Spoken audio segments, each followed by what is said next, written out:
inviting our lineage root guru, His Holiness Living Buddha Lian to transmit Buddha Dharma teaching.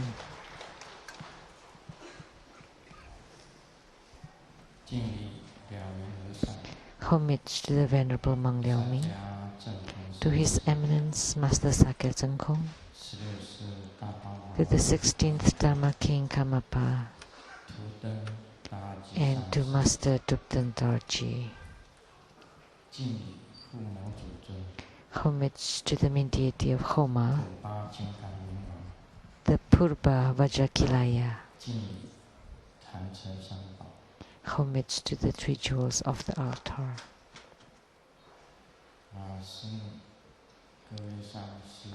Simu, all Vajra masters, Dharma educators, Dharma teachers, Dharma lecturers, Dharma assistants, all disciples present here and over the internet, and our guests of honors today.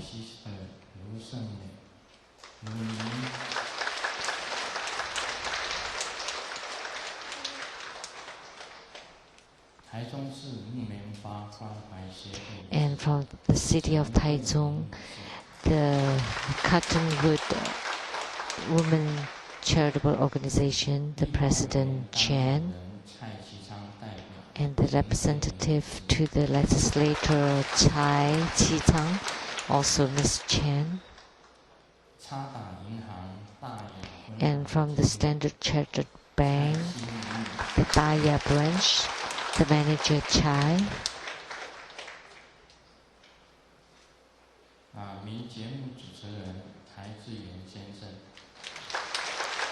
and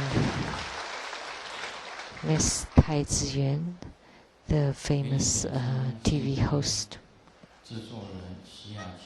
and the producer for the Illuminating Your Heart, the Geni Dian Sang Xinten TV program, Ms. Rebecca Su, and the producer for the Platform Sutra programs, as well as the stages of the Tantrayana, Master Lian Yu and Miss Pei Jun. Good afternoon, how do you do?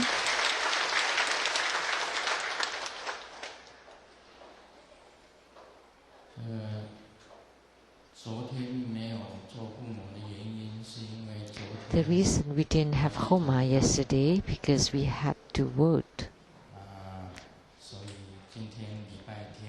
So instead, today on Sunday, we had Homa. This is a very rare and special case because the Homa is always conducted on Saturdays. But yesterday there was the presidential election in Taiwan, so the Homa has been changed to today. I did vote too.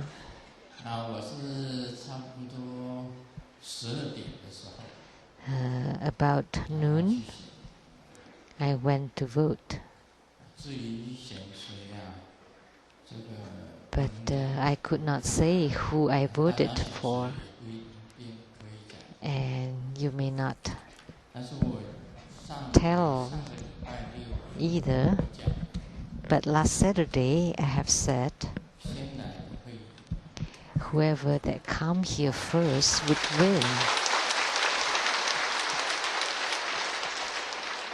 Whoever that came here first or that came here more often would win the election.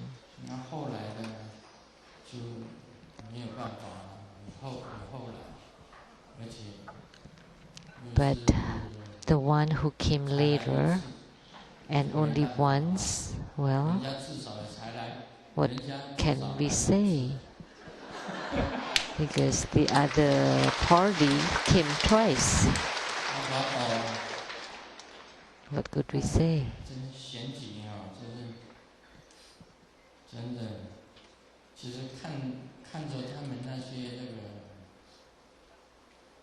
So election you know, seeing all those presidential candidates, they suffer hardships. You know, even we watching them also feel the hardships. Maybe we should just nominate ourselves or vote for ourselves.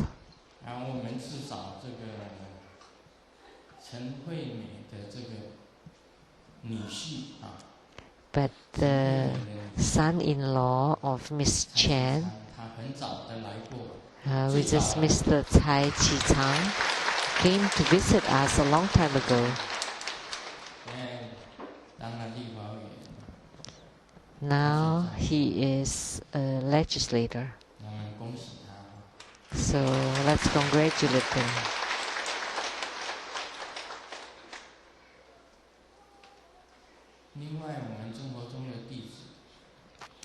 And there was a True Buddha disciple, also a legislator, a senator, Sheng-yen, another Mr. Tsai. And I heard one time, it may not be accurate, but I heard that President Ma Ying-jeou had planned to come here on Saturday morning, but in the mornings I write articles and do my practice. So Simu told our public relation to ask them to come in the afternoon instead of the morning, Saturday afternoons, or other Saturday afternoons, because then there are a big number of people gathering here, and then he can do his campaign. But because Simu told him to come in the afternoon, he had a debate and other debate and campaign in the afternoon, so he could not make it. So instead, he sent some tea bags to the temple. So the head of our PR department, Mr. Wang Zizhu, Mr. Fermi Wang, is that the case? Yes.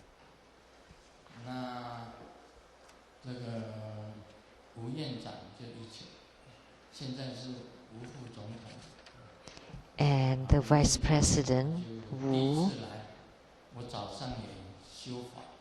or the Premier Wu, that will be the Vice President Wu. And the first time when he visited the temple in the morning, and I was practicing then, and the second, so I didn't meet him, and the second time he came to attend the funeral of my father, so he came twice. But the other vice presidential candidate, Mr. Su, only came once. But Mr. Wu, or the Premier Wu, came twice and came first. So he won, or his party won. He and his party won.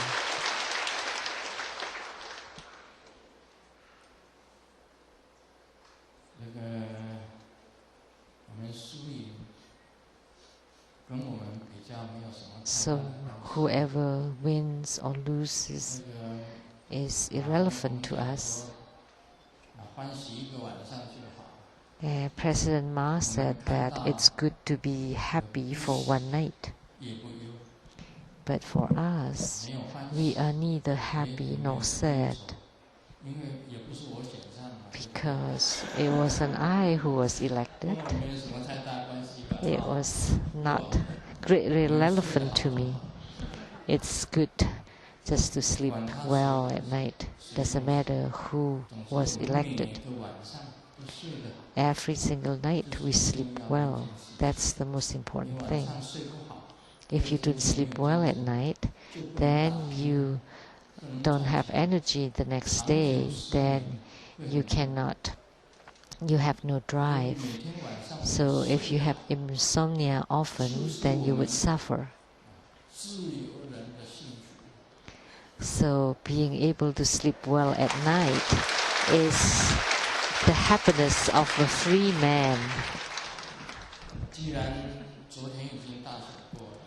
So yesterday was the great election already passed, so it's okay now to tell political jokes.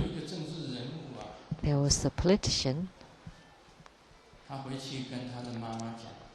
who went home to tell his mom, "Mom, I was elected this time." And the mom said, "Are you lying? Are you kidding me? I was really elected. I didn't lie." And then his mom said, "You're kidding me? Are you really elected?" "Yeah, really. I wouldn't lie to you. Because after I get elected, I don't have to lie anymore."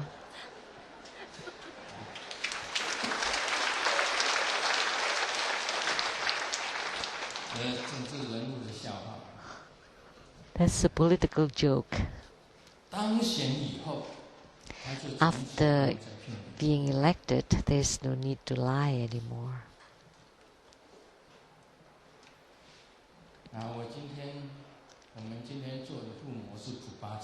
So the Homa today is for Purba Vajrayana. That was very powerful. When I was seated here on the Dharma throne, not only here, not only then, he is already here when I came here, when I arrived. I did call on Mr. Tai Ziyuan. He's not here, but actually he was here early. He came just like Purba. When I went to upstairs, he was there already. The famous talk show host, comedian, Mr. Tai. And he said that he had to go to Kaohsiung right away because there was a recording there that he had to do. And he could not stay for the ceremony. And he requested for the Vajrayana empowerment because he knew that the power of this Vajrayana is truly great. You know, it's very interesting that the Vajrayana came together with me so I could give him the empowerment. So on the 7th floor, I conferred personal empowerment to him personally. So he did come, and we'd like to wish him that if he changed his career, that he could become a senator or for the mayor of Taipei. That in the future, say no more, because that's the issue for the future. So the Dharma power of Vajrayana is truly great. So those with the great power, he's called those with the great power. So that's why I kept saying, don't overlook or underestimate the ghost and the gods, or even any sentient being. So don't overlook or defame any sentient being. Recently, I saw like a short clip, and the First Lady Zhou Miqing was shaking hand with the lady, and the lady was shaking her hand, saying, "No, thank you. I'm very busy." She's talking on the phone. Didn't want to shake hand with the lady. But in ethics, if someone is extending his or her hand, then you should accept the invitation. Doesn't matter who you are voting for. You should just shake her hand. Because who you vote for is your personal matter, but shaking hand is an ethic. So if someone is extending their hand and you don't accept it, that's not nice. There are two candidates shaking hands, and they don't. But if you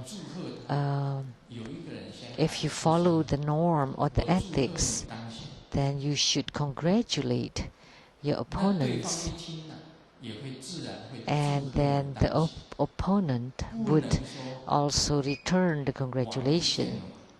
So you shouldn't totally cold to each other. So this is an ethics or mannerism.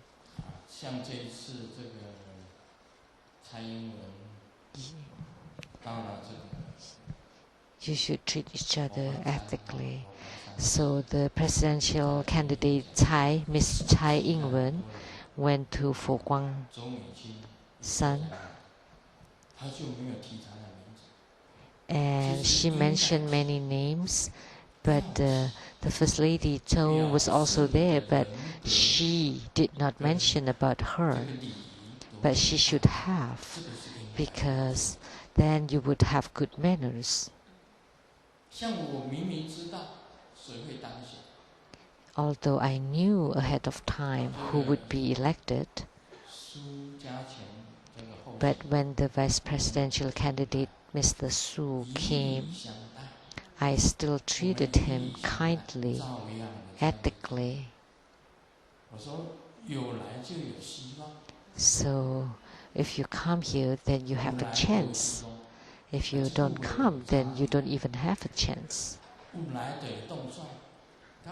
So if you come, then you would have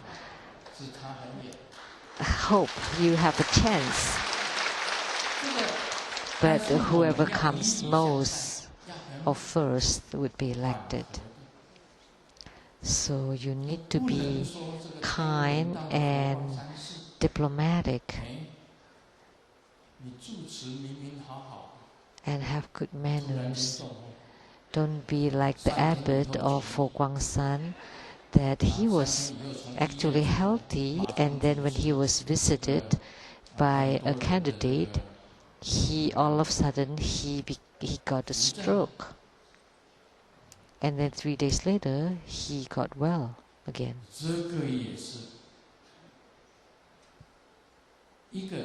That's also.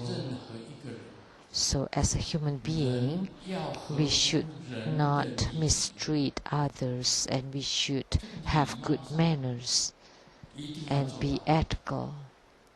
So we should at least have good manners. So for Grandmaster, anyone is a good person, anyone is a virtuous person, and anyone can become a Buddha. We should not overlook or underestimate anyone. So if you can achieve being a good person, then you can become a Buddha. Don't be like the representative of Fo Guang San, the speaker for the Fo Guang San, that said, the great master, our great master had symptoms of strokes. So what does it mean? Have some signs of strokes. But as any elderly person, when they're getting out of bed, they would take time and being stiff and slow, and they call it strokes. Then all old people would have strokes. Amitabha. So we should have integrity and have good manners. As a human being, we should have good manners and be ethical and treat any other human being ethically. So if you can accomplish this, then you can attain Buddhahood. So if you succeed being a good human, then you can succeed in attaining Buddhahood. So if you are lying, faking, then that's not right.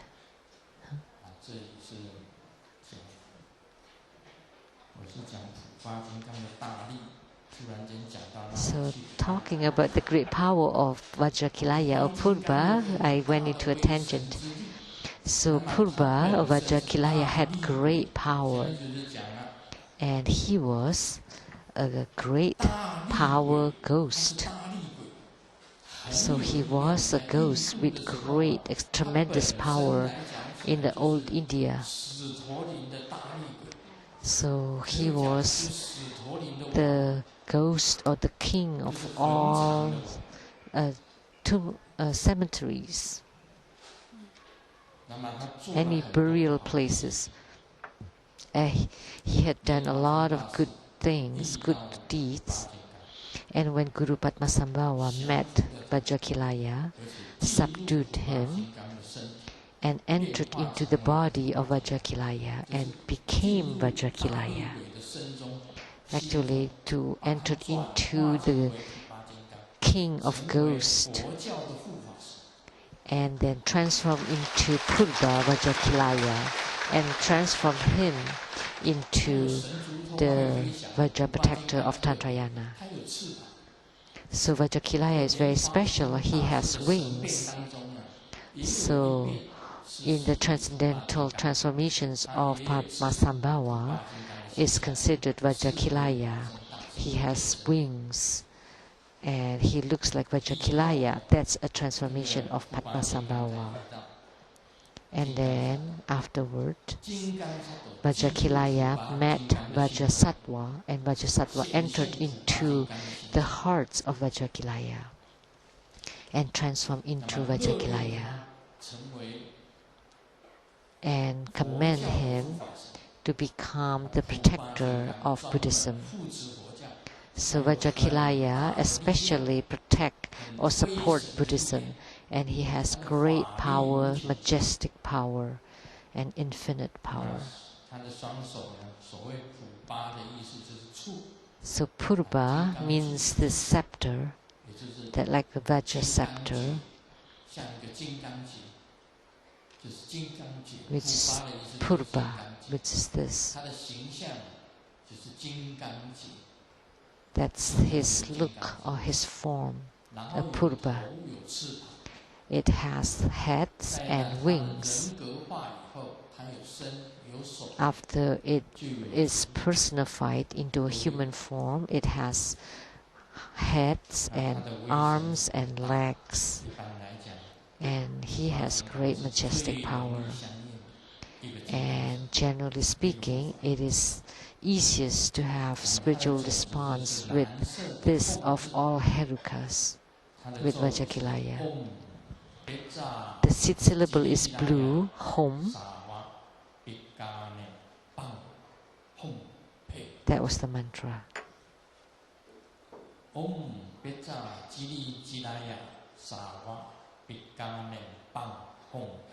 The mantra. But there are some who recited it this way.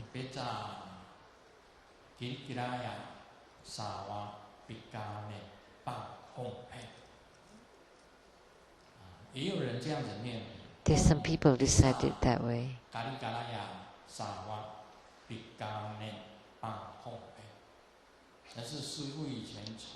But my teacher taught me to recite it Jili Jilaya. So we follow his instruction. Not this. And not this. It should be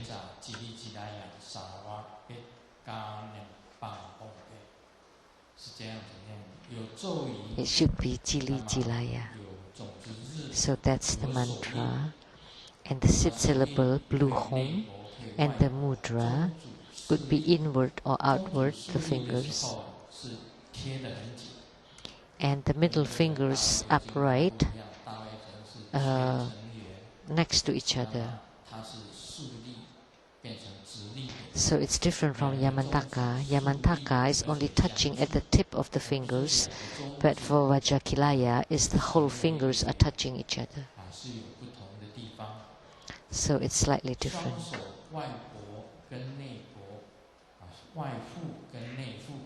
So the other fingers could be outward or inward.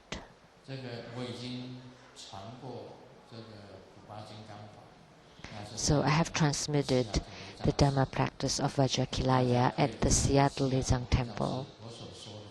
And you can check on that tbsseattle.org on the Dharma teaching that I had transmitted before.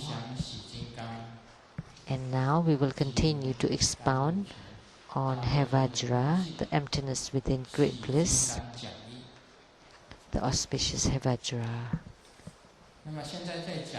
the exposition on Hevajra.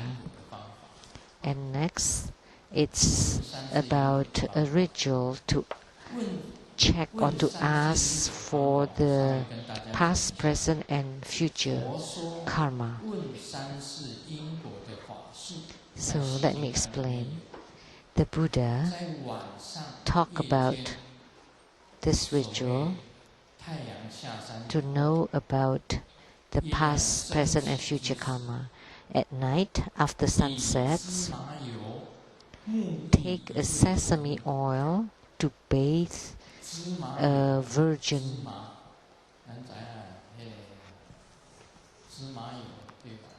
You know about sesame oil?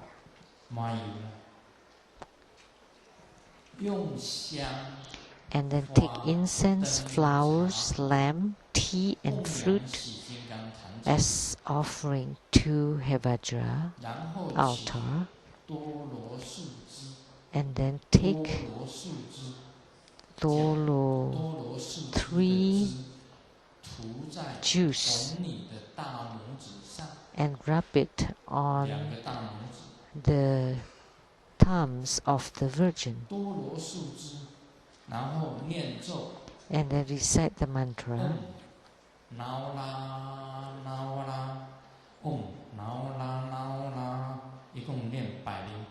Recite it 108 times. And then you can ask the virgin to close her eyes, and then ask her about the karma or the past, present, and future lives of so and so. And the virgin would answer each of the questions, and it would be accurate. The answer would be accurate. So if you perform the ritual, the answer would be very accurate. So after reading about this way, I thought of a medium in Taiwan, like a medium, but it has changed now in Taiwan. If we call a medium, now it's like an old person, but actually it should be a virgin. It should be a young, not an adult. So they should be virgins. Then they can call medium in Taiwanese.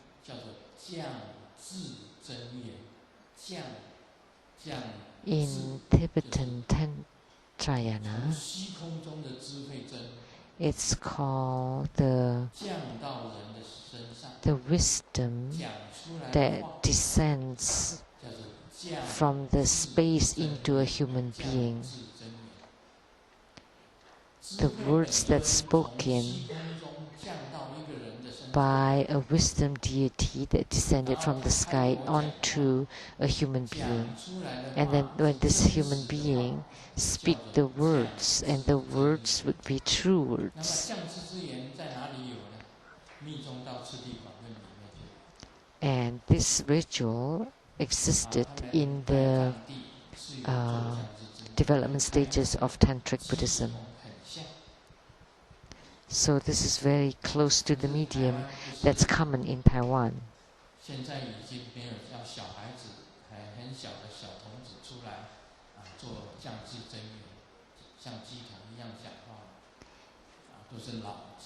But we don't have virgins here. Mostly they're old mediums. The age mediums.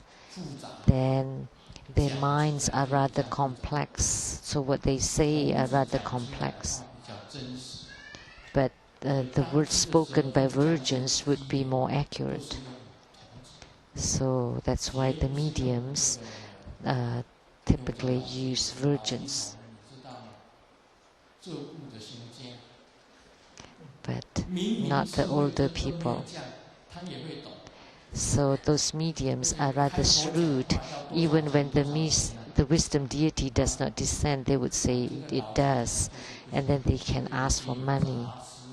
So they are already contaminated, corrupted.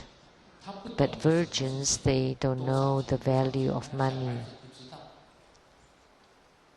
Or children don't know, and children don't have desire to lie. So words spoken by children are more accurate.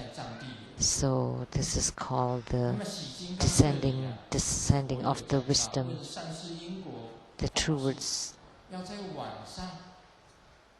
So this ritual has to be done at night, and then take sesame oil to bathe a virgin, a girl, a child, and let her breathe. And then take incense, flowers, lamb, tea, and fruit as offerings to the Hevajra altar. And then take the tolo tree, the sap of this tolo tree. Because Buddha Sakyamuni entered into nirvana amidst 2 tolo trees. So I believe these trees also exist in Taiwan. Tolo tree, the sap of this tree, and then rub it on the 2 thumbs of this virgin girl, and ask her to close her eyes, and then you recite and chant and chant and chant. And then the wisdom deity will descend upon the body of the virgin. And when you ask her about the past, present, or future lives, she would answer it accurately. So this is the ritual of a medium.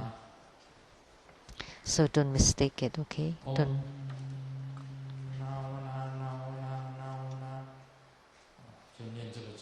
That's the mantra, 108 times.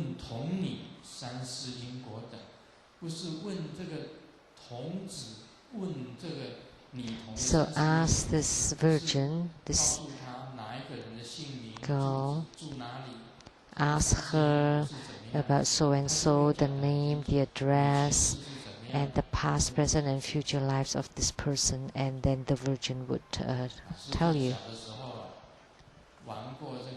When Grandmaster was young, I did play the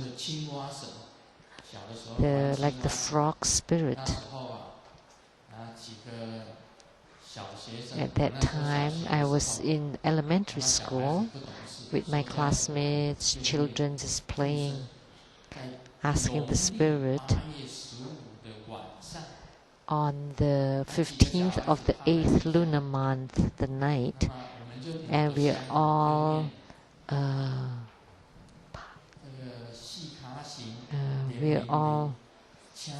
kneeling on the ground.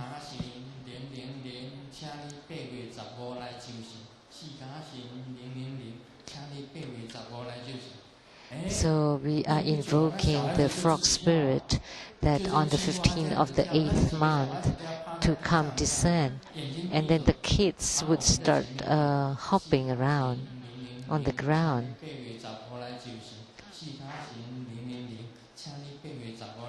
So we're chanting this, "Oh frog spirit, come and descend on the 15th of the 8th month night." And then sure enough, the spirits attached to the children, and then they started to hop around. And even when you try to hold on them, they continue to hop onto the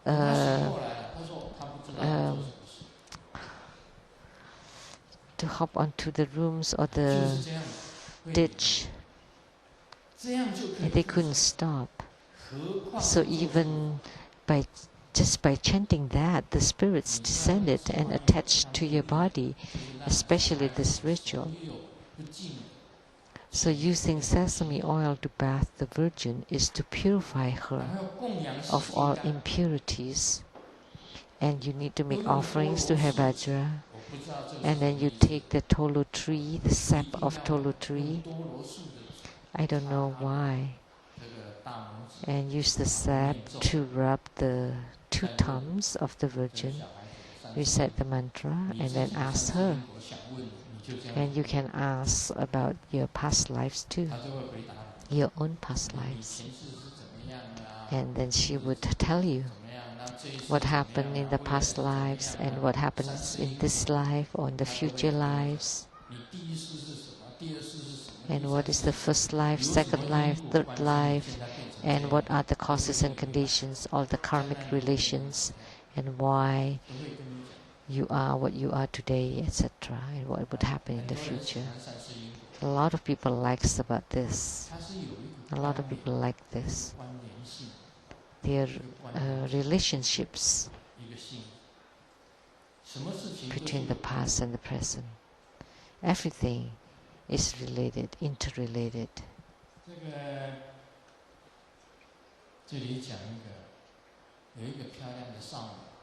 There is a beautiful girl after taking a bath, and she is nude and went into the living room, and then the parrot said, "Oh, I see it, I see it." And then the girl scolded the parrot. "What are you seeing? Don't say it. If you continue to talk, then I would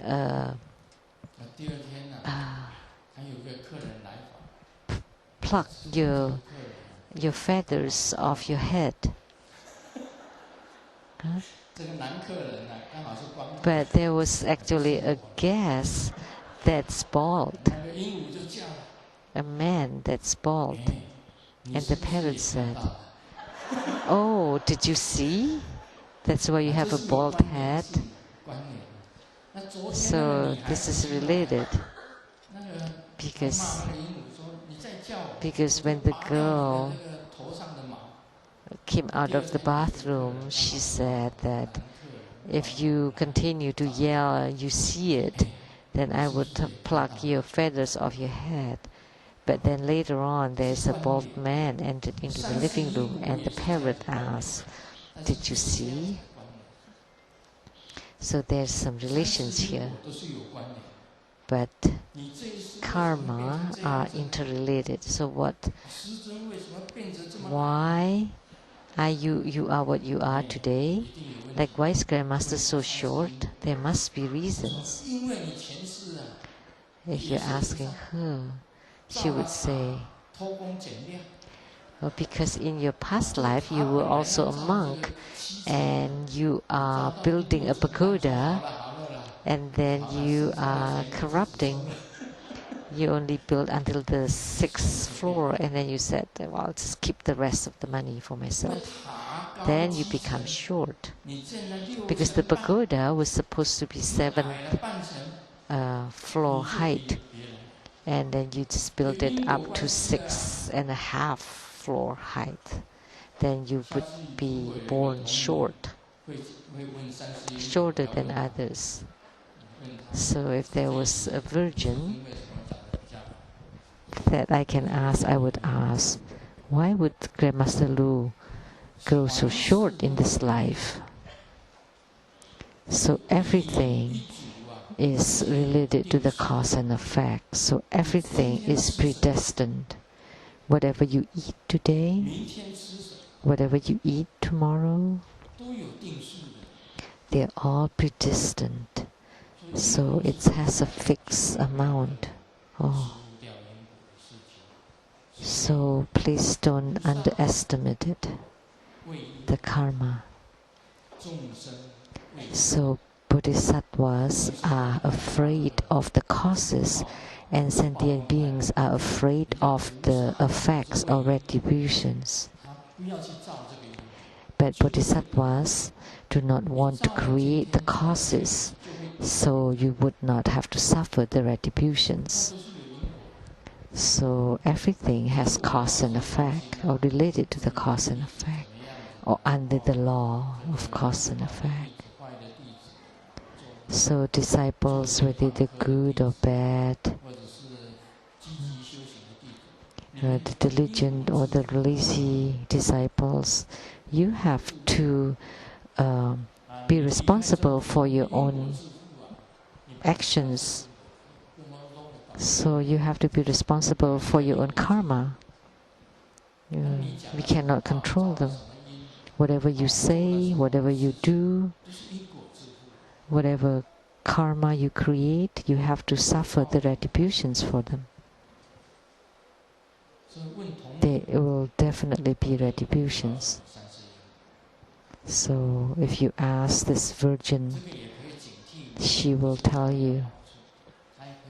So this can be used as a warning, there's a benefit, so that we don't continue to create the bad causes. This is very accurate.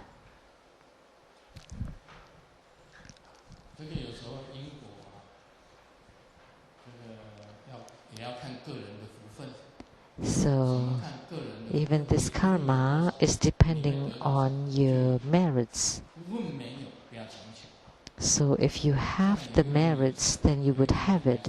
But if you don't force it on yourself.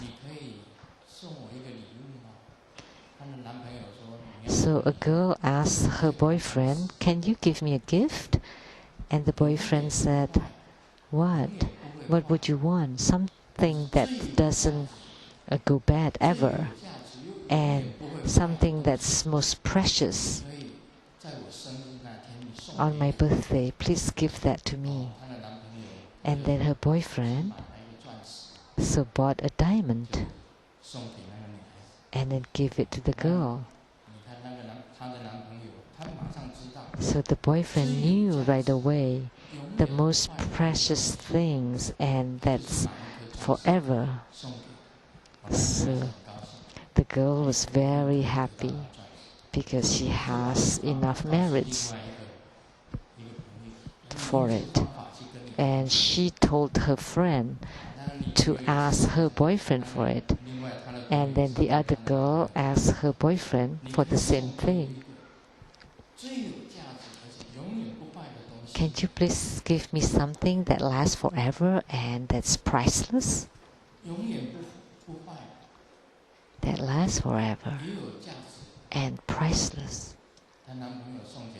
And then the boyfriend gave her a preservative.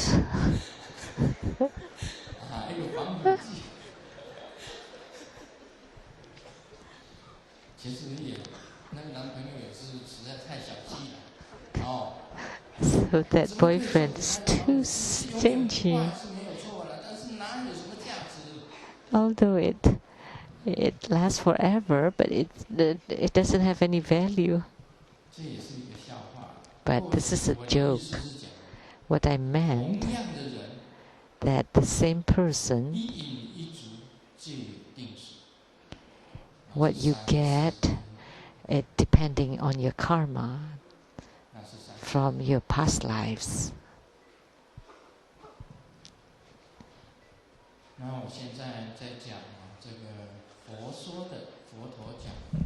So now let me continue. This is the ritual to cure all the severe diseases. Let me recite this.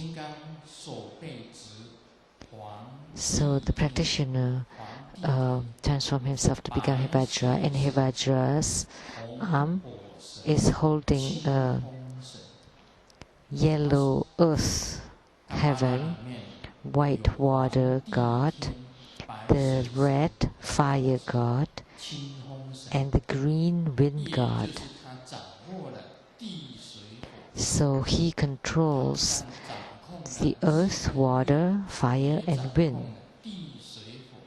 So not only the sun and moon, also the earth, water, fire, and wind. That's why he could subdue the earthquake, to subdue the flood,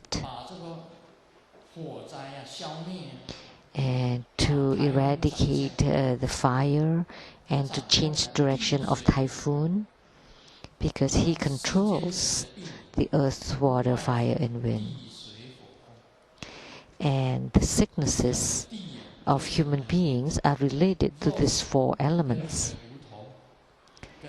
That the earth is related to the bones and all the organs, and water is the fluid in your body, including blood and all the fluid, and water and fire is your temperature.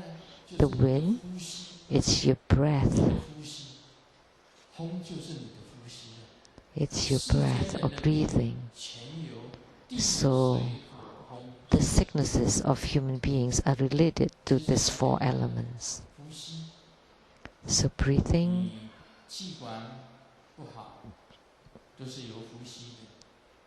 so if you have respiratory problems related to wind, if you have fever or chills, that's related to fire, or problems with water, like with kidneys, water retention, and problems with blood and blood circulation and bodily fluid, and problems with earth, like osteoporosis. And when you have aches on your muscles or joints, they are related to the earth element. So the earth, water, fire, and wind elements are the cause of the problems of human bodies. So the practitioner should transform himself to become Hevajra, which means after you gain spiritual response with Hevajra, you can immediately visualize yourself to transform, to become Hevajra. So this means you are self-Hevajra. And in practicing Hevajra before you attain spiritual response is that they are dual Hevajra. So Hevajra is outside of your body. But after you gain spiritual response, then Hevajra is within your body and you become Hevajra. And after that, you form Hevajra mudra, recite Hevajra mantra, and then you yourself become Hevajra. Sometimes, if you want to become Hevajra, you close your eyes, and with one thought, with the mudra, in a flash of a moment, all your arms are holding Kapala, and your body and your heads become like Hevajras. And you have 4 legs stepping on 4 maras. Very fast you become Hevajra after you gain spiritual response.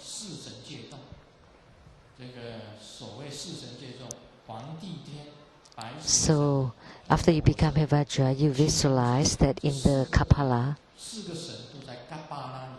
that the 4 gods of the 4 elements are moving around inside the Kapalas.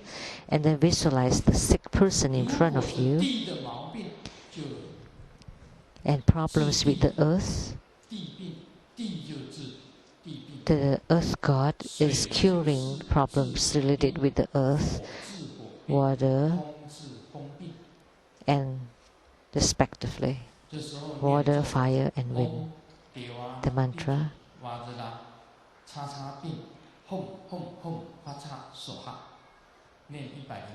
108 times, and all diseases and sicknesses can be eliminated.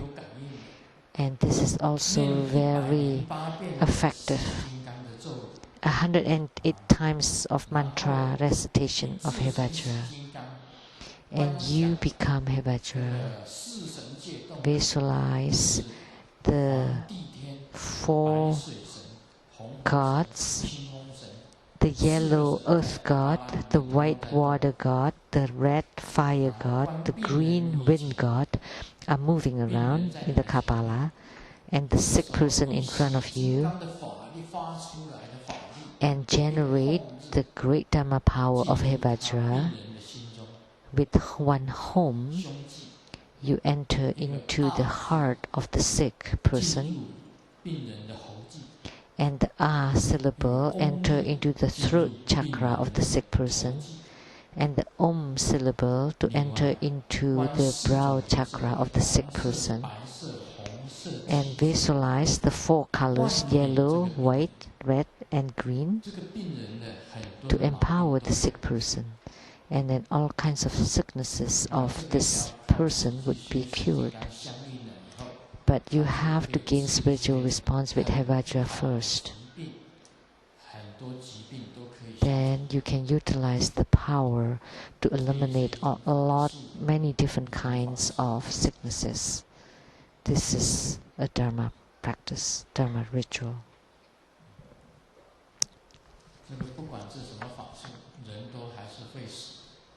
So it doesn't matter what kind of Dharma practice or ritual to cure, a person will eventually die. Even when we have so many hospitals, eventually human beings will die. But after you learn this Dharma ritual, if you can use this to cure someone, you can teach someone to enter into the Buddhist path and to teach them to cultivate spiritually, and that they have attainments, so that they can have attainments.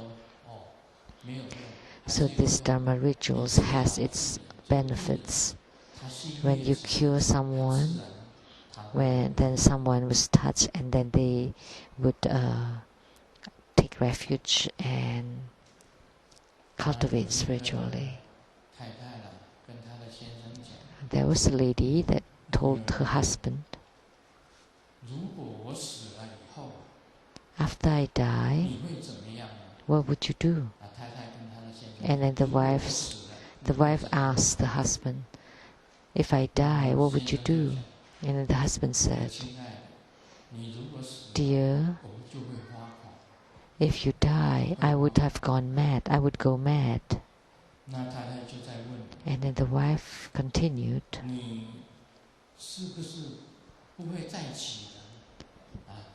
"You will not marry again?" And then the husband said, "I'm not that mad."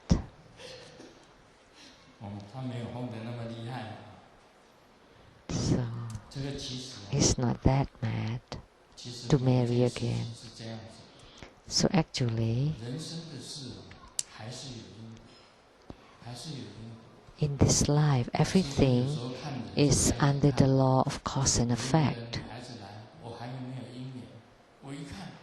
So if there is a lady, and I check if we have affinity, and they ask for if they have a marriage opportunity,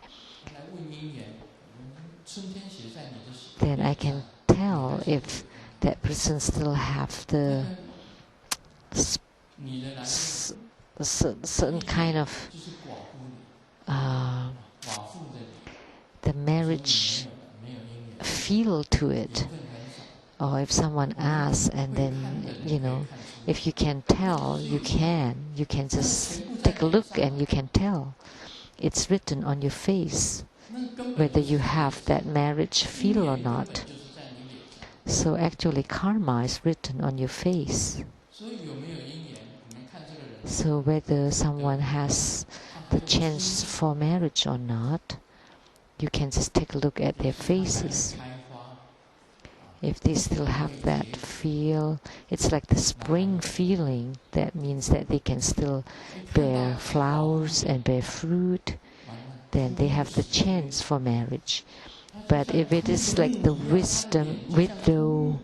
widow face, or like a withered wood that has no lives, like an ash, like a dead ash, no fire, no warmth, then how could they have a chance for marriage? Of course not. So actually you can tell after studying Buddhism by taking a look at the person, whether this person has done good deeds, how much good deeds, how much bad deeds. You can tell from a person's face, from the energy or the aura of a person. Whether the aura is bright and radiant, then that's a good virtuous person. If it's dark and ashen, then that person is about to fall into hell, or already in hell, or in the animal realm. That's quite scary. So when you observe a person's qi or aura, you can tell. Then you know the cause and the effect, the past, present, and future lives. You can tell practically. Just take a look at the rich person, a true rich person or a fake rich person. You can tell. Some person would act as if they're very rich and always say that they're very rich. That's a fake one. And a truly rich person never say they're rich. They don't talk about it. But they have that noble feeling about it, about him or her. Then you can tell. In the past, there are two strangers talking, and A asked B, "How much money do you earn a month?" And B said, "Millions a month." And A was surprised. "Are you a CEO? You hold high positions? Or great businessmen, a big businessman?" And B said, "No." "Then how come you earn millions of dollars a month?" "What do you do?" "I dream."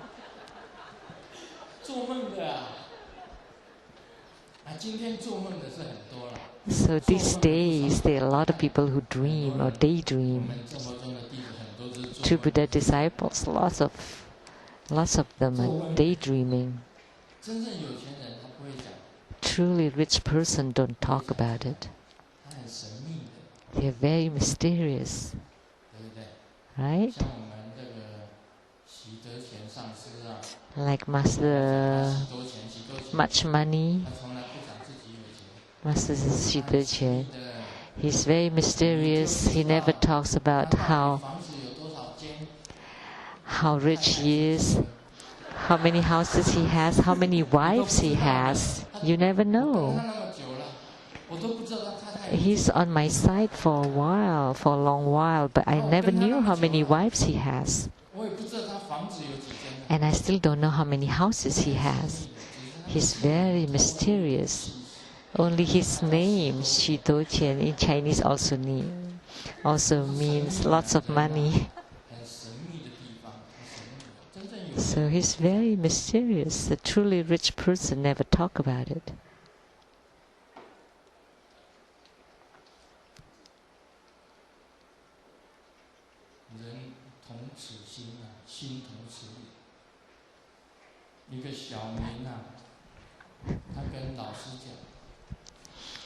John told his teacher,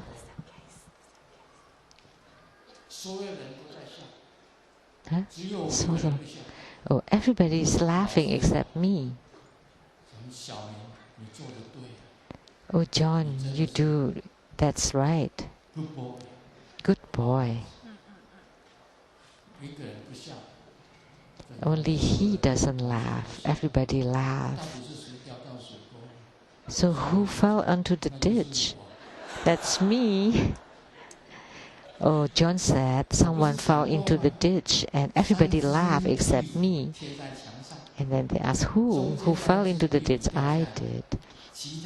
There was 3 lizards on the wall and there was only one lizard fell. But all 3 of them fell to the ground. But why? Because when one fell to the ground, the other 2 were clapping, so they also fell. So that's the mindset of human beings.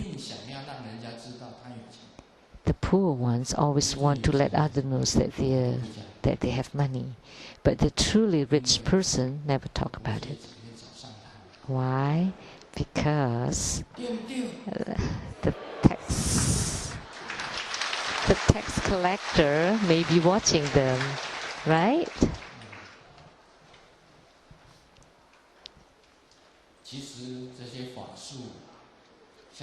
Actually, this Dharma rituals, like to ask for the past, present, and future lives, you can just ask yourself. Because what you are today is because of what you are in the past. So whatever that you have done in the past would make up for what you are today. If you want to ask for your future, you can tell from whatever you do right now. That would become whatever you are in the future. So there is no need for these rituals. You can just tell. So whatever you do today, you would become whatever from whatever you do today. Do you cultivate truthfully? If you do, your root guru will empower you, and your main deity will accept you, and your main protector will definitely by your side.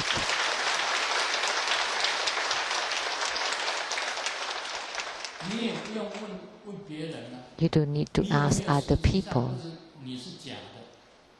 whether you're faking it. You just say, oh, I'm very diligent in my practice. That's not the case. You're just asking money or offerings from others, or you're lying. You don't say truthful words, and you say that you're cultivating. Actually, you're not. There's no time. In the morning, I wake up too late, and then I have to go to work right away. And after work, oh, I'm so tired. I have to cultivate still. Maybe tomorrow. I'll start tomorrow. I'll just sleep. And then the next morning, I'm late again. Oh, Buddha, oh, Bodhisattva, sorry, I'm late today. And then I go to work. And then at night, oh, I'm too tired. Maybe the next day. And then when you ask them, Do you cultivate? Yeah, but they're actually taking days off all the time.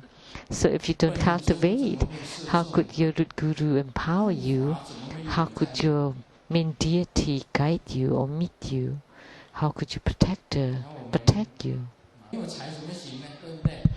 And then when you hear of this, you say that, oh, I want to register because how could I live without wealth? But I'm telling you that your source of wealth is your root guru, main deity and main protector. So in accumulating your resources or your wealth, should be practicing these deities, and they are inside your heart. How many practices have you done? How many charities you have done? How kind and virtuous your heart is? Then when you're inviting the wealth deity would go with you to your home. But if generally you don't practice and you don't do any good deeds, and also your mind is not pure, and you are vain, and you're inviting the wealth deity with dark black aura, the wealth deity will not want to go with you. Then the wealth deity would think, then I would be as corrupted, as black as you are if I follow you. So the wealth deity would stop at your door and did not dare to go into your house. So the most important thing is the empowerment of your root guru and the guidance of your main deity and the existence or the presence of your main protector. And if that is the case and you invite the main deity will definitely be there with you, follow you. So the field of wealth or the field of resources is talking about your own mind or heart, which contain your main guru, main deity and main protector.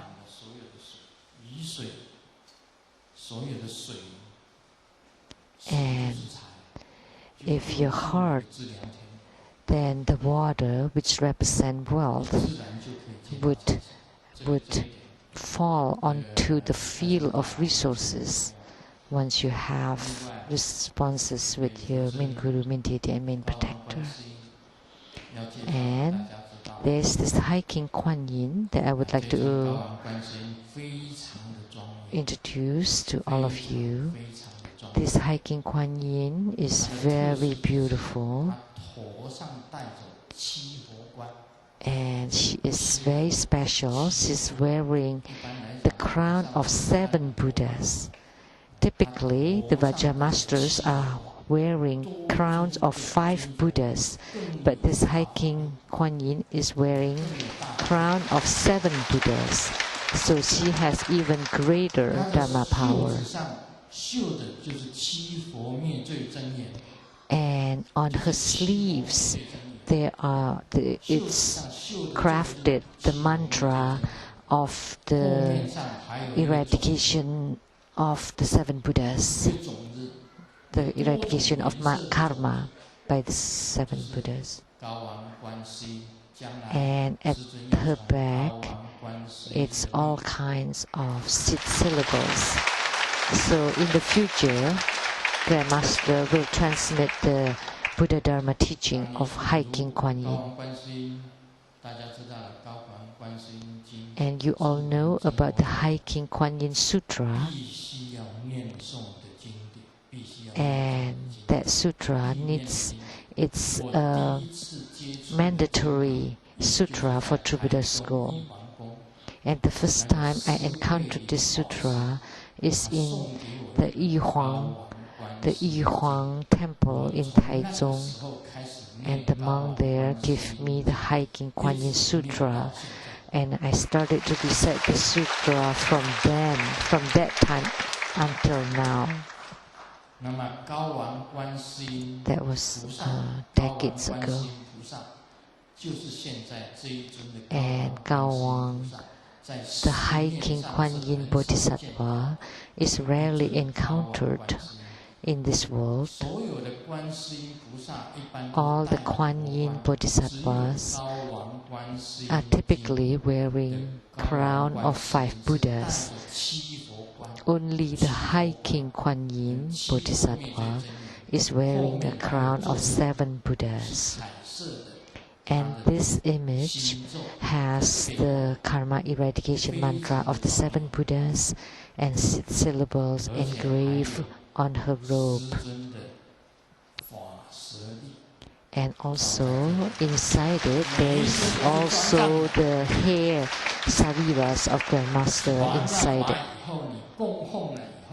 So after the Dharma transmittance and you enshrine her and you do her practice, then you would definitely have superior spiritual response and you would have attainments. So in the future, I will teach the origin of this High King Kuan Yin Sutra and its power and its attainments. In March, I will give this teaching.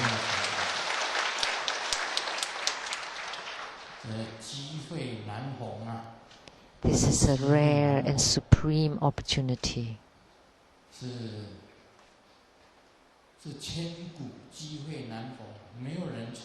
Ever since the ancient times, this is a very rare and special.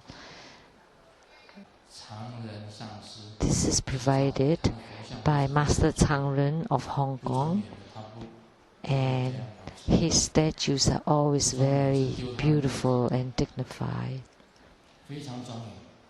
Otherwise, he would make sure that they're all beautiful. So we all recite the High King Kuan Yin Sutra, right? This sutra is truly beneficial and has helped Grandmaster a great deal. Has great benefits. And this sutra is truly wonderful. The High King Kuan Yin Sutra is truly wonderful. We all have to do our Dharma practice. Like Grandmaster, every single day, never stop, I do my Dharma practice. Even when I don't have enough time. Or today we have to go on a trip. Even if we take the high-speed rail or on the airport, I would do my Dharma practice on the train or on a plane. If I fly from Seattle here, I do my Dharma practice on the plane. It shouldn't be that when you travel, like when I go to Indonesia for 3 weeks, I practice every single day in a hotel. I never stop even when I'm traveling. I do it every single day. So when you do your Dharma practice, I'm telling you that actually you receive empowerments during Dharma practice. Your root guru would give Dharma empowerment, would empower you. So that's like a self-empowerment. So the Dharma flow never stops. So when you do your Dharma practice, you should pray to your root guru, to your main deity, to your main protector, and the 3 deities would empower you together. So just now, when I performed Homa here, I felt great Dharma power, and my body kept moving. And then on top of my head, the crown opened, and all the Dharma protectors, my gurus, my main deities, and the main deity today, Vajrayana entered into my body, lined up and descended into my body. That's empowerment. That was empowerment. So by doing a Dharma practice once, it's like you receive self-empowerment once. And in the future, you would feel it, that the empowerment is true. And if you feel that, then your spiritual response is near. And you would know that they are always by your side. So when you extend your arm, it's the same as if your guru or your main deity or your protector are giving you, blessing you, giving you blessings. It's very real. So at that time, when you have spiritual response with Hevajra, then you can perform these Dharma rituals. You can control the earth, water, fire, and wind. You can control sun and moon. Then you would also know about the karma of the past, present, and future lives. And when you extend your arm, it's the same as if your main deity is giving empowerment. So when you empower others, as if the deities are empowering. So your root guru, your main deity, and your main protector, and Vajrayana are residing in your field of resources of Mani Padme Hum.